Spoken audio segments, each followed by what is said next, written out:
ओम शांति। पीछे हमने स्वयं के बारे में जाना, अपने पिता परमात्मा के बारे में जाना और उनसे कनेक्शन कैसे जोड़े उसके बारे में जाना। कल हमने अभ्यास भी किया। आज हम चौथे लेसन में जानेंगे कि ये जो सृष्टि है ये कैसे चलती है, इसका आदि मध्य अंत क्या है और ये समय कौन सा चल रहा है। तो परमात्मा ने हमें ज्ञान दिया है। भगवान ने कहा कि जो दुनिया है, ये सृष्टि है, ये एक चक्र में चलती है। चक्र माना जो चलता ही रहता हो, जैसे दिन और रात का चक्र होता है, जन्म और मृत्यु का भी चक्र होता है, ऋतुएं भी एक चक्र में चलती हैं। ऐसे ही रात और दिन का भी एक चक्र होता है। ऐसे ही ये संसार भी एक चक्र में चलता है, सर्कल में चलता है। इसमें 4 युग हैं इस सृष्टि चक्र में। यहाँ आप चित्र देख रहे हैं सामने, ये इसको हम सृष्टि चक्र को गोला भी कह सकते हैं। ये सर्कल में दिखाया है और इस सृष्टि चक्र को स्वास्तिका के रूप में दिखाया है। स्वास्तिका मतलब सतिया जिसको हम कहते हैं। तो स्वास्तिका से हमें क्या पता चलता है? इसमें ये पता चलता है कि ये सृष्टि चक्र 4 बराबर भागों में बटा हुआ है। यानी इसमें 4 युग हैं, सतयुग, त्रेता, द्वापर, कलयुग। और इसके चारों ही जो युग हैं वो बराबर हैं। 1250 वर्ष, 1250 वर्ष, 1250 वर्ष, कलयुग भी 1250 वर्ष। तो चारों युगों को मिलाकर 5000 वर्ष होता है। तो परमात्मा ने बताया कि सृष्टि चक्र की आयु माना 5000 वर्ष का जो चक्र है 4 युगों का, इसको हम एक कल्प कहते हैं। तो एक कल्प की आयु 5000 वर्ष है। यानी 5000 वर्ष में ये चक्र घूमता है। तो इसकी आयु 5000 वर्ष है और ये चलता ही रहता है, चलता ही रहता है, चलता ही रहता है। तो इसीलिए परमात्मा ने इसके बारे में और भी बताया कि सत्युग को अगर हम देखें तो गोल्डन एज के रूप में दिखाया है। गोल्डन एज है सत्युग, यानी सतो प्रधान अवस्था। तो स्वास्तिका से हमें ये पता चलता है कि सृष्टि चक्र के अंदर हमारी अवस्थाएं कैसी होती हैं। जैसे मनुष्य जीवन की 4 अवस्थाएं होती हैं, शिशु अवस्था, बाल्य अवस्था, युवावस्था, वृद्धावस्था। ऐसे ही इस सृष्टि चक्र के भी यानी युगों के भी 4 अवस्थाएं हैं। सतो प्रधान अवस्था जिसको हम सतयुग कहेंगे, गोल्डन एज कहेंगे। सतो सामान्य अवस्था जिसको हम त्रेता युग कहेंगे, सिल्वर एज कहेंगे। और रजो प्रधान अवस्था जिसको हम द्वापर युग कहेंगे, हो गया कॉपर एज कहेंगे इंग्लिश में। फिर है तमो प्रधान अवस्था जिसको हम कलयुग कहेंगे, यानी आयरन एज। तो ये 4 अवस्थाएं हैं इस दुनिया की, इस सृष्टि चक्र की। तो सतो प्रधान अवस्था माना संपूर्ण सुख की अवस्था। सतयुग में, गोल्डन एज में आत्मा को संपूर्ण सुख प्राप्त होता है, किसी प्रकार की कमी नहीं होती, कोई दुख, रोग, शोक, अकाले मृत्यु नहीं होता है, लंबी उम्र होती है। और फिर हम त्रेता युग में आए तो त्रेता युग में भी सतो सामान्य अवस्था है, यानी 2 कलाएं कम हो गई। सतयुग में 16 कला संपूर्ण है तो त्रेता में 14 कला संपूर्ण है, तो 2 कला कम हो गई, यानी प्योरिटी की जो डिग्री है आत्मा की वो थोड़ी सी कम हो जाती है। जैसे हम चंद्रमा को देखते हैं, जब संपूर्ण चंद्रमा निकलता है तो हम कहते हैं 16 कला संपूर्ण चंद्रमा, चंद्रमा की 16 कलाएं। तो फिर वो थोड़ा सा घटता है तो 14 कला हो जाती है, फिर थोड़ा सा और उसका वो घटता है उसकी रोशनी, तो थोड़ा और 8 कलाएं रह जाती हैं। ऐसे धीरे धीरे चंद्रमा की कलाएं कम होती हैं और एक समय ऐसा भी आता है जो बिल्कुल लकीर रह जाती है, एक लकीर, बिल्कुल थोड़ी सी कला रह गई, मतलब थोड़ी सी। और एक समय ऐसा भी आता है जो बिल्कुल ही अंधकार हो जाता है, अमावस्या जिसको कहते हैं। फिर उसके बाद फिर चंद्रमा की कलाएं फिर बढ़ने लग जाती हैं, तो बढ़ती हैं, घटती हैं धीरे धीरे। तो ऐसे ही आत्मा की पवित्रता की डिग्री भी होती है। आत्मा संपूर्ण पवित्र होती है, संपूर्ण सतो प्रधान होती है सतयुग में। फिर धीरे धीरे उसकी कलाएं, यानी संपूर्णता की जो डिग्री है, पवित्रता की जो डिग्री है, जो गुण है, वो धीरे धीरे धीरे धीरे कम होते जाते हैं और कलयुग अंत तक आते आते कोई कला नहीं रहती है, अंधकार हो जाता है, यानी माया, विकार, बुराइयां आत्मा में प्रवेश कर जाती हैं, तो वो तमो प्रधान अवस्था है। उसके बाद द्वापर युग जो है वो रजो प्रधान अवस्था है, यानी सिल्वर एज। सिल्वर एज नहीं, copper age. Silver age Treta को कहेंगे, ये कॉपर एज है, ये रजो प्रधान अवस्था। मतलब अब आत्मा की और कला कम हो गई, अब उसमें मिलावट आनी शुरू हो गई है। फिर धीरे धीरे तमो प्रधान अवस्था, कलयुग, आयरन एज। तो आत्मा में बहुत ज्यादा विकारों की, बुराइयों की मिलावट हो जाती है, तो तमो प्रधान बन जाती है, पतित बन जाती है, मैली हो जाती है। तो ये, इसको हम ये भी कह सकते हैं आत्मा में खाद पड़ गई विकारों की, विषय विकारों की। तो इसीलिए दुखी, रोगी, है ना, अशांत, परेशान, तनाव में, चिंता में, डर में जीवन व्यतीत करते हैं। और भी कई प्रकार की कमजोरी आ जाती है, मन बिल्कुल कमजोर हो जाता है, संस्कार बिल्कुल नीचे गिरावट की तरफ चले जाते हैं, यानी बिल्कुल कमजोर संस्कार, नाजुक संस्कार हो जाते हैं। तो इस तरह से हमने देखा कि कैसे हम क्या थे और धीरे धीरे नीचे आए तो हम क्या बन गए।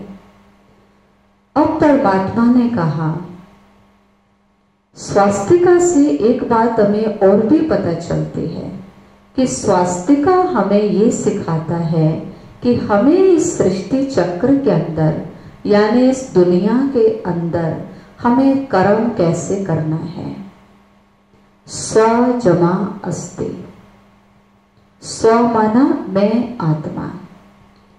तो परमात्मा कहते हैं जब भी कोई कर्म करो तो कर्म करते हुए आत्मिक स्थिति में स्थित होके कर्म करो, तो वो कर्म श्रेष्ठ होगा, शुभ होगा और उसका लाभ मिलेगा, उसका बहुत अच्छा फल मिलेगा। इसलिए आपने देखा होगा ये स्वास्तिका का निशान सतिया का कई लोग लगाते हैं जब कोई धार्मिक कार्य शुरू किया जाता है, या व्यापारी लोग अपने बही खाते में भी लगाते हैं, अपने जहाँ वो उनका बॉक्स होता है पैसे जमा करने का उसके ऊपर भी लिखते हैं। और जब दीपावली का त्योहार आता है तो हम लोग दीवार पर भी लक्ष्मी के फोटो के नीचे भी ऐसा हम चिन्ह बनाते हैं स्वस्तिका, उसकी पूजा भी करते हैं। तो पहले हमें पता नहीं था कि ये हम क्यों करते हैं, हम तो सिर्फ यादगार मनाते हैं, सिर्फ चिन्ह दिखाते, मतलब चिन्ह लगाते हैं, लेकिन उसके पीछे अर्थ क्या है वो हमें नहीं पता। ये अर्थ हमें परम पिता परमात्मा ने इतने विस्तार से, इतने सही तरीके से बताया है। एक और हम शब्द लिखते हैं, इधर शुभ लाभ लिखते हैं स्वास्तिका के इस हाथ पर शुभ, इधर हम लाभ लिखते हैं। तो कलयुग की तरफ शुभ, सत्युग की तरफ लाभ आता है। तो इसका अर्थ हुआ कि इस समय श्रेष्ठ कर्म करने,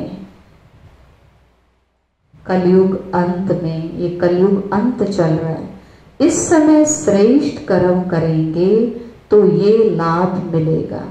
यानी हमारा जन्म गोल्डन एज में होगा, स्वर्ग में होगा, सत्युग में होगा।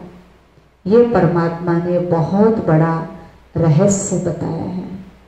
फिर परमात्मा ने कहा कि ये कलयुग का अंतिम समय है।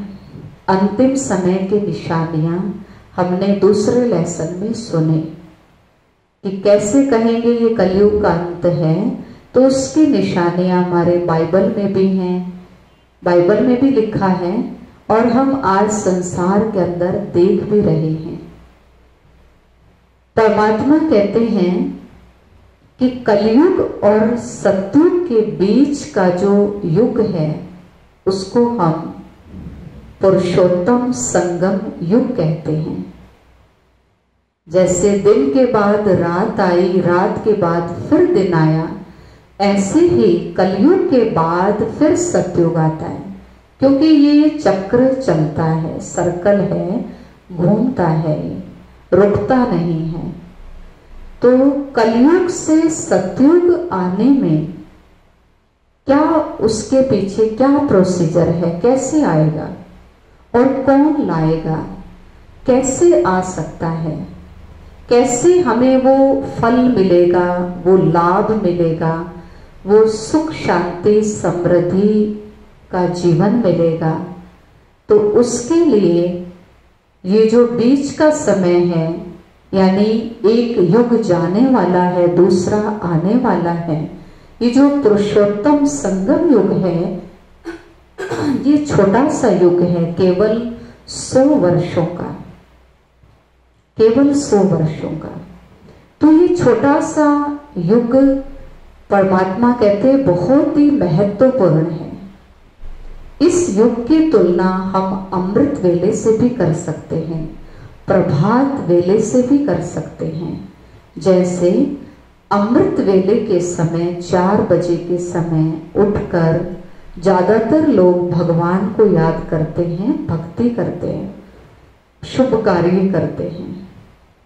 बाकी तो बहुत सारे लोग सोए रहते हैं, लेकिन अमृत वेले का गायन इसीलिए है कि परमात्मा को याद करने का समय है, हमारे शास्त्रों में भी लिखा है। तो संगम युग भी जो छोटा सा युग है बाकी युगों के हिसाब से, तो ये युग भी पूरा समय भगवान को याद करने का टाइम है। भगवान की शिक्षाएं, पढ़ाई, ज्ञान सुनने का टाइम है और अपने जीवन को श्रेष्ठ बनाने का टाइम है, श्रेष्ठ कर्म करने का टाइम है, पुण्य कर्म करने का टाइम है। इसलिए इसको धर्माऊ युग भी कहते हैं। धर्म कर्म करने का टाइम है। पुरुषोत्तम संगम युग इसलिए कहा क्योंकि इसी समय हम पुरुषों में उत्तम यानी देवी देवता बन सकते हैं। तो परमात्मा कब आते हैं इस सृष्टि पर? परमात्मा कलयुग अंत में ही आते हैं इस सृष्टि पर, सत्युग की स्थापना करने के लिए आते हैं, यानी इस संसार को सुखमय बनाने के लिए आते हैं, इस संसार का परिवर्तन करने के लिए आते हैं और जन्म जन्मांतर के लिए हमारा जीवन संपूर्ण सुखी बनाने के लिए आते हैं, हमारा भाग्य बनाने के लिए आते हैं। इससे उनको भाग्य विधाता कहते हैं। तो ये सारी चीजें परमात्मा हमें देने के लिए आते हैं, हमारे सुख के लिए आते हैं और वो 4 युगों में एक बार ही आते हैं, यानी हर 5000 वर्ष के बाद जब संगम युग आता है, कलयुग का अंत आता है, तब परम पिता परमात्मा का अवतरण प्रजापिता ब्रह्मा के शरीर में होता है और उनके मुख से परमात्मा हम सभी आत्माओं को ज्ञान देते हैं, सत्य ज्ञान देते हैं, शिक्षाएं देते हैं, देवता बनने की पढ़ाई पढ़ाते हैं। क्योंकि सत्युग में हर मनुष्य देवी देवता था। देवी देवता का मतलब होता है दैवी गुणों वाले मनुष्य। तो हम सबके अंदर दैवी गुण थे,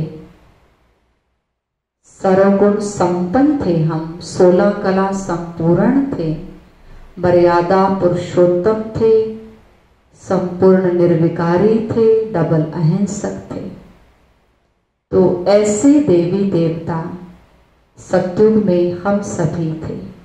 परमात्मा ने हमें अपने जैसा ही बनाया था, अपने गुण हमारे अंदर भरे थे, हमारा भाग्य बहुत ऊंचा बनाया था। भगवान ने हमें संपूर्ण सुख दिया था, ये दुनिया बहुत सुंदर बनाई थी, लेकिन हमने वो सब राज्य भाग्य गंवा दिया, वो गुण भी धीरे धीरे खत्म हो गए दे अभिमान में आने के कारण। तो अब परमात्मा फिर से आए हैं हमें स्वर्ग का राज्य भाग्य देने के लिए, सतो प्रधान बनाने के लिए, हमारी ऊंची तकदीर बनाने के लिए। कहते हैं भगवान किसी का भाग्य नहीं लिखता, लेकिन हम अपने कर्मों से अपना भाग्य लिखते हैं। भगवान ने इस समय भाग्य लिखने की कलम हमारे हाथ में दे दी है। हम जितना ऊंचा अपना भाग्य लिखना चाहें हम लिख सकते हैं। जितनी लंबी भाग्य की लकीर हम खींचना चाहें हम खींच सकते हैं। वो हमें शक्ति देता है, वो हमें ज्ञान देता है, वो हमें सर्व गुण प्रदान करता है, वो हमें सही रास्ता बताता है। चलना हमें है, कर्म हमें करना है, उनको याद हमें करना है, उनके दिए हुए ज्ञान को जीवन में हमें उतारना है, तब हमारी तकदीर ऊंची बनेगी, यानी हम मानव से देवी देवता बनेंगे और सतो प्रधान दुनिया में आने वाली नई दुनिया सत्युगी दुनिया में हम जन्म लेंगे, संपूर्ण सुखी होंगे। तो ये जो संगम युग है, परमात्मा कहते हैं मैं इसी समय अवतरित होता हूं, है ना, ये दिखाया है बीच का युग। परमात्मा कहते हैं कलयुग रूपी रात को खत्म कर और सत्युग रूपी दिन लाने के लिए मुझे अवतरित होना पड़ता है, मुझे आना पड़ता है। क्योंकि आज सब मनुष्यों की बुद्धि भ्रष्ट हो चुकी है, सबके गुण धीरे धीरे खत्म हो रहे हैं, बुराइयां बढ़ रही हैं, पाप बढ़ रहा है, भ्रष्टाचार बढ़ रहा है। किसी के पास संपूर्ण सत्य ज्ञान नहीं है। इसीलिए भगवान को हमारे उद्धार के लिए, हमें सुखी बनाने के लिए आना पड़ता है। और वो एक बार ही आते हैं, 5000 वर्ष के बाद एक बार आते हैं, यानी हर 5000 वर्ष के बाद आते हैं। तो ये जो सृष्टि चक्र है, ये सर्कल में चलता है, बताया है। इसलिए इस चक्र के अंदर जो भी कर्म हम करते हैं, जो भी हम रोल प्ले करते हैं, अभिनय करते हैं, परमात्मा कहते जैसे ये चक्र हर 5000 वर्ष के बाद घूमता है, तो ये रिपीट होता है, रिपीटिशन है। जैसे एक फिल्म बन गई, उसको आप रिवाइंड करके कितनी बार देख सकते हैं, अनगिनत बार देख सकते हैं। उसमें जो जो सीन, जो जो दृश्य होते हैं, वो वही होते हैं, उसमें कोई चेंज नहीं होता। शुरू से लेके आखिरी तक जो जो दृश्य होगा, जो हो गया, जो फिल्म बन गई, जो एक्टर ने रोल कर दिया, दोबारा अगर हम उस फिल्म को देखेंगे तो वही दृश्य आएंगे, वही एक्टर वैसी ही एक्टिंग करेगा, है ना। तो ऐसे ही इस सृष्टि चक्र में भी हम जो जो कर्म करते हैं, सतयुग से लेकर कलयुग अंत तक जो हम पार्ट प्ले करते हैं, जो सीन दृश्य आते हैं, तो परमात्मा ने कहा ये हूबहू रिपीट होता है। फिर जब दोबारा 5000 वर्ष का चक्र आएगा, रिपीट होगा, तो वही दृश्य फिर आएंगे, है ना। तो इसीलिए कहा है कि आप ये ज्ञान पहली बार नहीं सुन रहे हैं, भगवान हमें पहली बार ये बातें नहीं बता रहे हैं। ये हर 5000 वर्ष के बाद परमात्मा आकर हमें ये ज्ञान की सच्ची बातें बताते हैं। ऐसे ही हर बार सतयुग आता है, त्रेता आता है, द्वापर आता है, कलयुग आता है, फिर संगम आता है, फिर भगवान आते हैं हमारा उद्धार करने के लिए, हमें पापों से मुक्त करने के लिए, हमें जीवन मुक्ति देने के लिए, हमें मुक्ति धाम में ले जाने के लिए, हमें गति सदगति करते हैं, हमारी बिगड़ी को बनाते हैं, विश्व का परिवर्तन करते हैं, इस संसार को फिर से सुंदर बनाते हैं। तो ये हर 5000 वर्ष के बाद ऐसा ही होता रहता है। इसलिए कहा गया है, बनी बनाई बन रही, अब कुछ बननी नाही, चिंता ताकि कीजिए जो अनहोनी होए। मतलब जो बना हुआ है वही रिपीट हो रहा है, चिंता उसकी करें जो कुछ नया हो।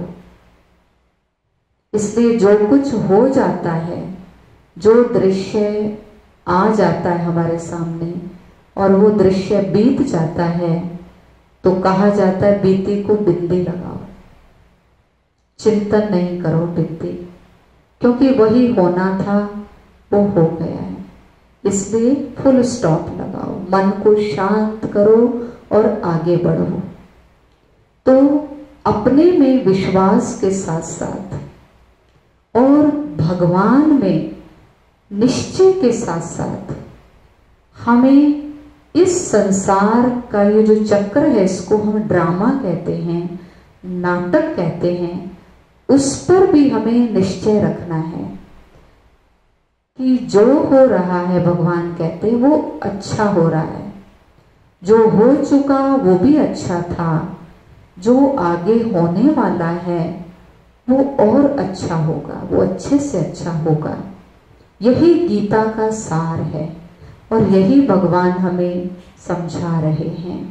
कई बार कुछ ऐसा दृश्य आ जाता है जो हमें पसंद नहीं होता, कुछ ऐसी घटनाएं घट जाती हैं जो हमें अच्छी नहीं लगती, बहुत बुरी होती हैं।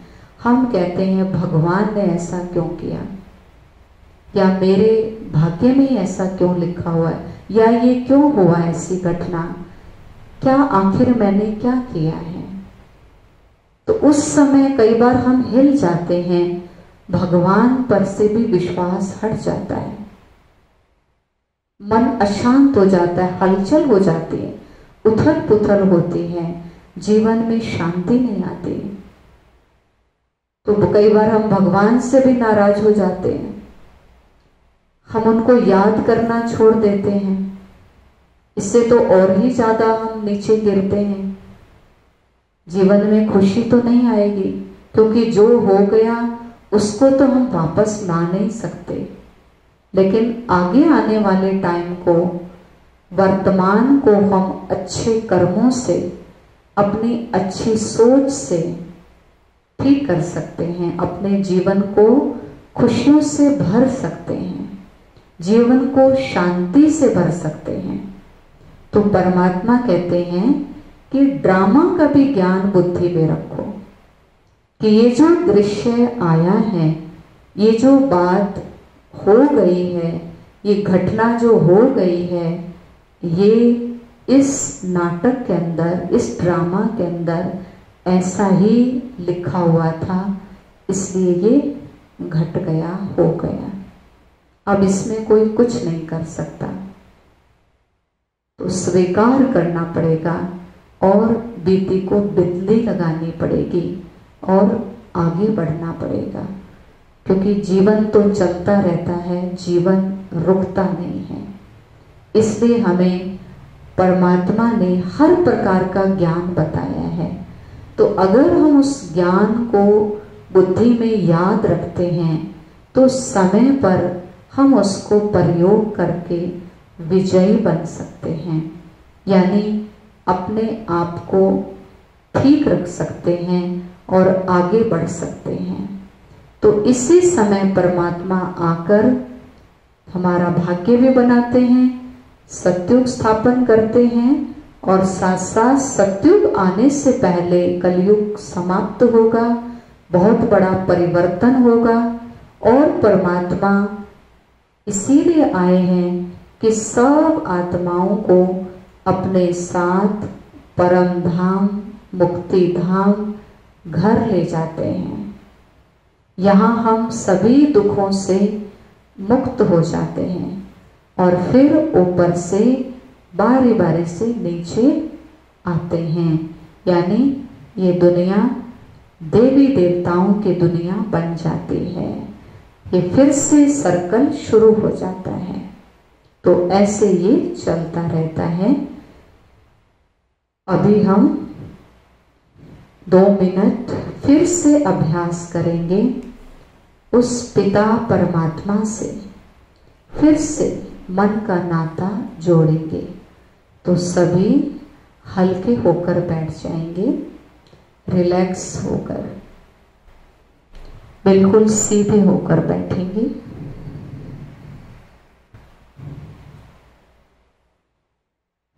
बाहर से मन हटाकर अपने अंदर की तरफ जाएंगे। मस्तक में देखेंगे एक बहुत सुंदर ज्योति का सितारा, आत्मा चमक रही है। मैं लाइट हूं, लाइट को देखें मस्तक में, बुद्धि से देखें। संकल्प करने के साथ साथ देखना बहुत जरूरी है, तभी हम महसूस कर पाएंगे।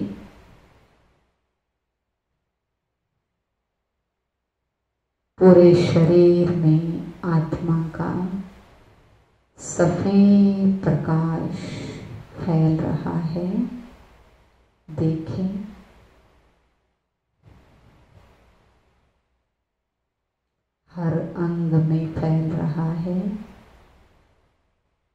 पूरा शरीर सफेद रोशनी से भर गया है।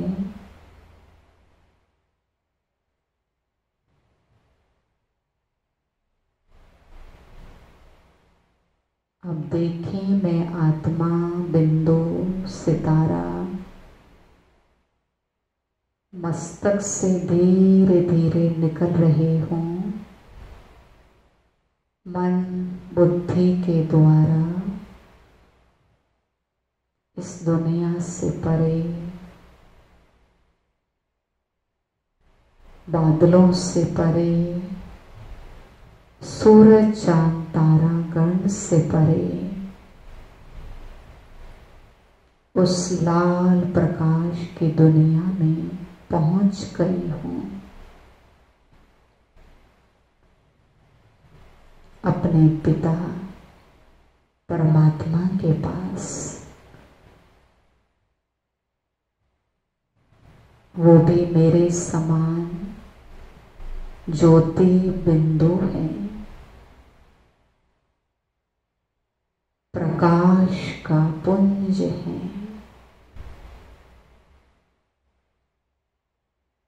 एक चमकते हुए सितारे की तरह है। बुद्धि की आंखों से देखें, लाल प्रकाश में दो बिंदु चमक रहे हैं। परमात्मा बिंदु बहुत तेज प्रकाश में चमक रहा है। उनकी रोशनी बहुत तेज है।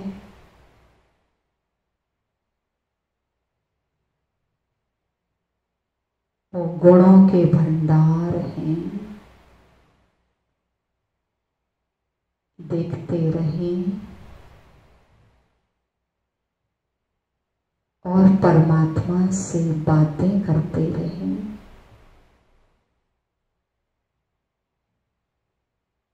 उनके वाइब्रेशन को महसूस करते रहें।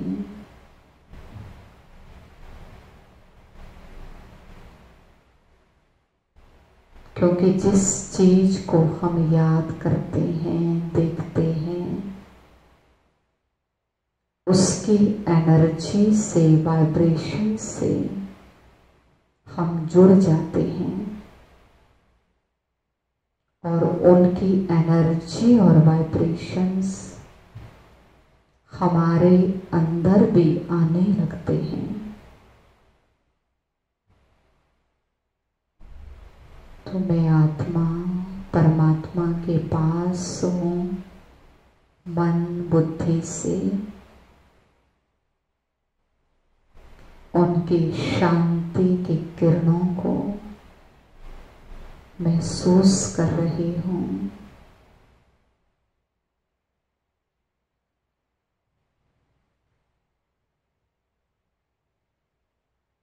वो प्यार के सागर हैं।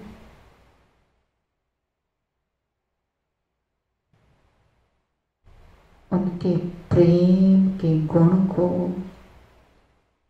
महसूस कर रही हूँ।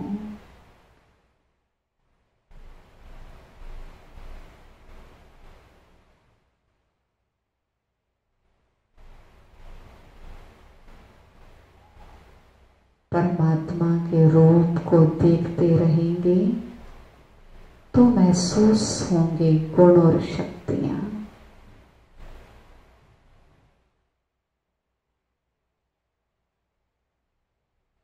बिल्कुल मन एकाग्र उनके रूप पर, उनके पवित्रता के गुण को भी मैं महसूस कर रही हूँ।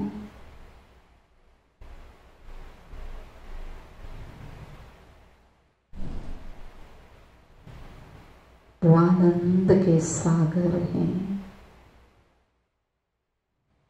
मैं आत्मा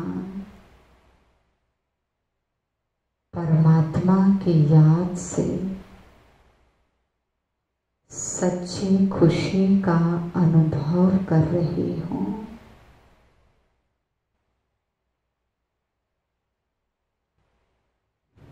वो सर्वशक्तिवान है।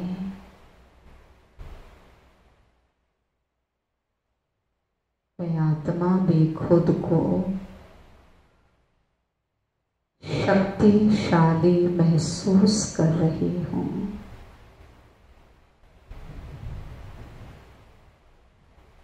उनकी सर्व शक्तियाँ मेरे अंदर आ रही हैं।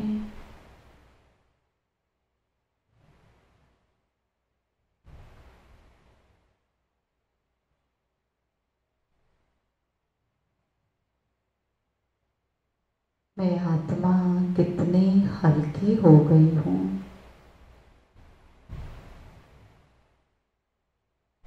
बिंदु से ध्यान नहीं हटना चाहिए।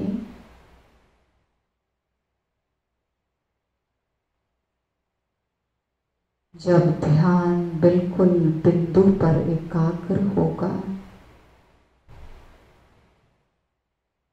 तभी महसूसता होगी। यहाँ बहुत शांति है, कोई आवाज नहीं है।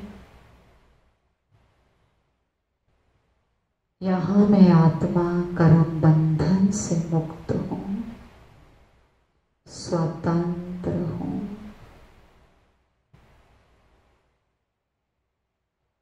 ना देह का बंधन, ना देहधारियों का बंधन, ना विषय विकारों का बंधन, ना कोई बोझ, ना चिंता, ना कोई दुख की फीलिंग। केवल शांति और सुख है।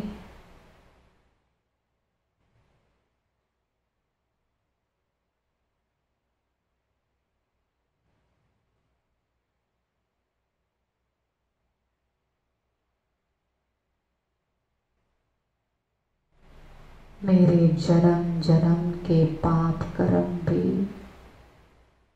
परमात्मा पिता की याद से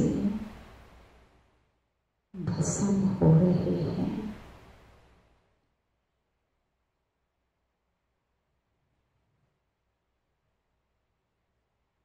मैं आत्मा शुद्ध पावन बनती जा रही हूँ।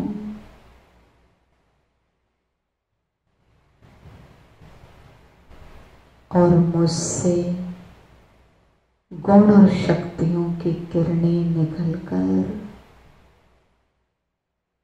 सारे संसार में फैल रही है।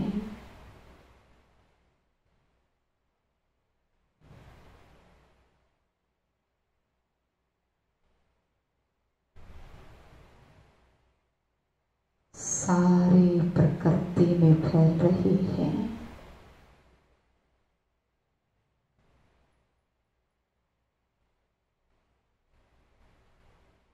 सब आत्माएं गुण और शक्तियां ग्रहण कर रही हैं।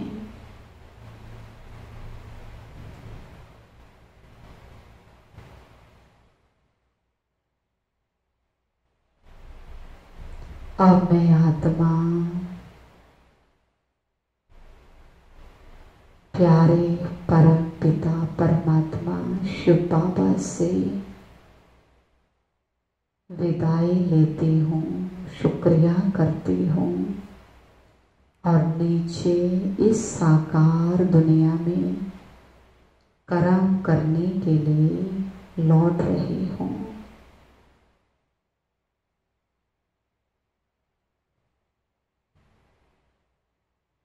इस शरीर में मस्तक में पहुँच गई हूँ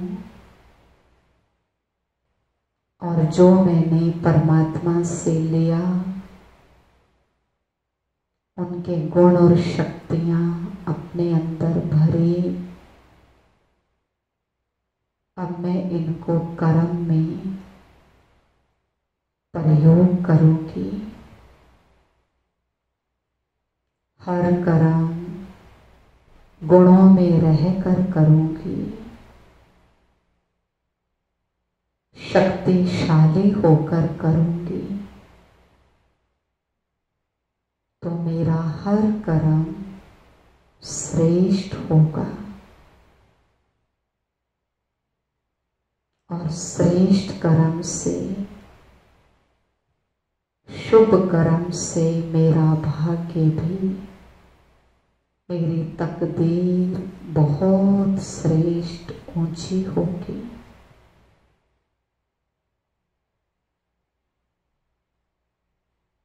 मैं जैसा चाहूं अपना भाग्य लिख सकती हूँ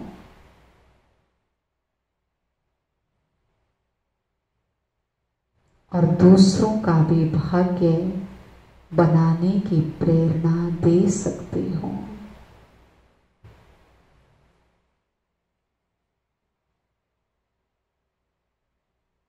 अच्छा, ओम